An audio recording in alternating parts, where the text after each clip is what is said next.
Just how big was the Commodore factory in the UK? We bought a 10-acre site and filled it. It was massive. It was assembly lines. It was warehousing and storage and offices. It was absolutely huge, all purpose built. And we got, I think it was a £5 million grant from the local council. Because what happened with Corby was that there was a British steel factory there, and British Steel went up to Scotland and got all of these Scottish steel workers and moved them down to Corby, and then very promptly closed it all down and left all these Scottish people there with no jobs. It was really awful. But we inherited the fallout from that because we employed a lot of young people. I think from memory, at one time, I think we had something like 570 employees. And a lot of them were young people on the production line.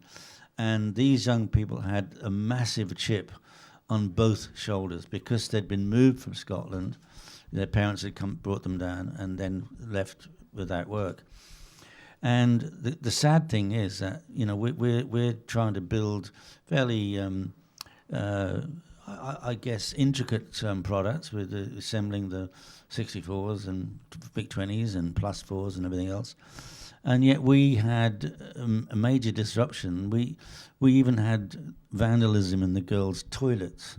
They were just so pissed off, not at us, but they took it out on us. It was really bizarre.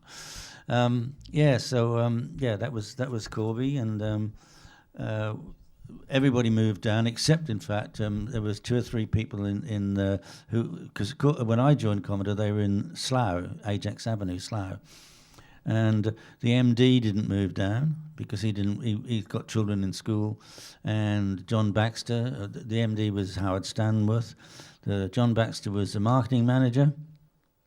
And they decided not to move because they had to move all their kids and everything. So, I mean, you mentioned 64s, VIC-20s, plus 4s. Yeah. No Amigas were moved? No. Was it closed before? Yeah, it was too early for Amigas, yeah. Okay.